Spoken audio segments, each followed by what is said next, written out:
Ladies and gentlemen, today we are finally talking about Redrix's Broadsword for PvP.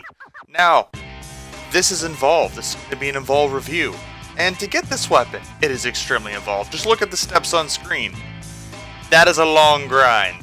It is a very, very long grind.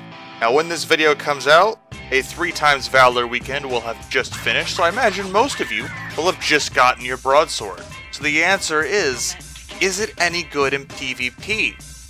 The question is not, is it worth grinding for? I still think it's worth grinding for. The question is it still viable in PvP? When the Claymore first came out, it was not exactly in the greatest spot.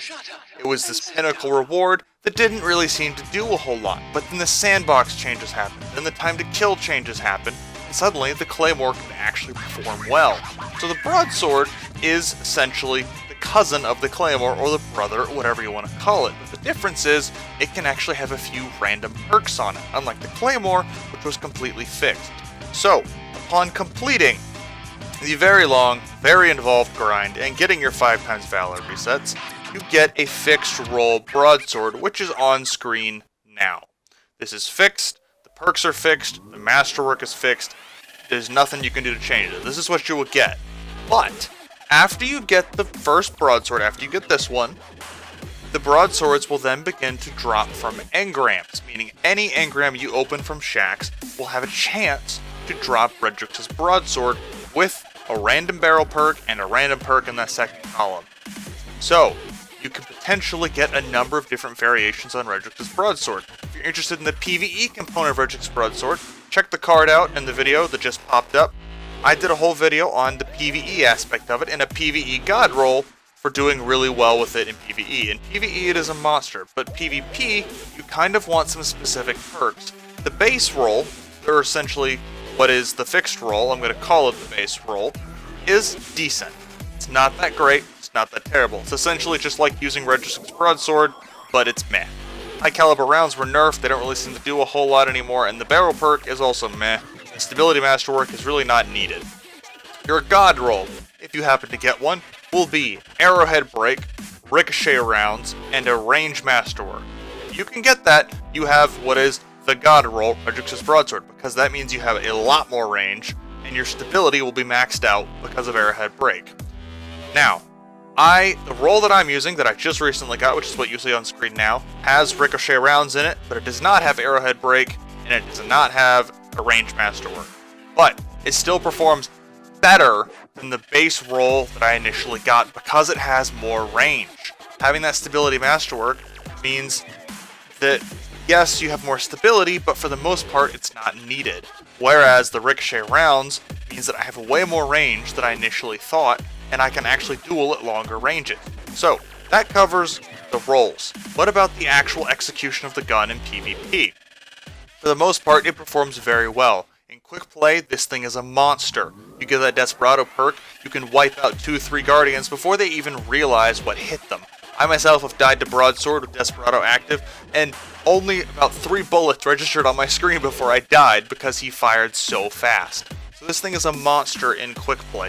Now keep in mind, it is part of the heavy-hitting, slower fire archetype, which isn't doing as well currently in PvP. Other pulse rifles like Bygones outperform Broadsword for the most part in almost all situations, mostly because they can roll kill clip, outlaw, and they just have that higher archetype that means they can kill faster. If you miss a couple bullets, it's not the end of the world. With the archetype that Broadsword belongs to, when you fire, if you miss anything, you're shooting yourself in the foot because you're missing bullets, and because it's a slow firing one, you might have some issues winning the 1v1. So bear that in mind when using your Broadsword. Also, the sights of the Broadsword are, according to some, really difficult to use, they're complicated, they're hard to see out of. I have no issue with them, but maybe that's just me. So those two things really play a serious impact on how it performs in PvP. It can do well. Once you get used to it and you have a decent roll on it, you can do really well with it. Desperado is active, you can mow down supers, you can mow down Guardians before they even realize what happened. But again, you might lose some 1v1s, especially against, say, Ace of Spades, or against Bygones, if you don't play to your ranges and you don't land headshots. You have to land headshots. Every headshot will hit for about 33 to the head. hit all 3 of those, you do it twice, you should be roughly around a 2 burst. If you miss anything though, you're going to be in trouble. Additionally, and this may be for a small part of the population, but Broadsword in competitive is hit or miss. A lot of teams, especially because it's 4v4 and they're on comms, will know that you have a Broadsword.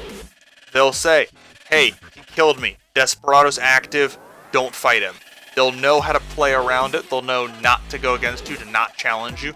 Now in solos, where there's no communication, I've had plenty of success with Broadsword. I've taken out a couple Guardians before they even realized what hit them. But the higher you get in comp, the less effective it will be, and you're better off running something like Bygones that has a kill clip on it, where you can take out someone really quickly. So, all those things combined essentially means that right now, Broadsword's in a decent spot. I'd say it's like an 8 out of 10 in PvP. You know, it's not god tier, it's not garbage, it's a really good pulse rifle, but unless you get the Desperado perk active, it's just a hard-hitting pulse rifle. There's nothing else that's special about it. It doesn't have, you know, impact reserves or a snapshot or anything else like that. It's literally just a hard-hitting pulse rifle. But once Desperado is active, it's a whole different beast. So, I think it's worth getting. I love it in PvP, I love it in PvE. It's basically my go-to gun for both modes, and I pretty much haven't taken it off since I got it. I still use it in competitive. Granted, I'm not a huge rank, and I'm not playing 4 stacks all the time. I don't grind comp that much, but in quick play, at the very least, where I spend most of my time, it is a monster. It works so well for Supremacy, it works so well for Iron Banner, for all these quick play modes where there's no coordination, it can destroy. So if you've got one, let me know what your role is, let me know if you like it, if you think there's a gun that's better, with the exception of Bygones, let me know, and I will catch all of you in the next video. Bye-bye!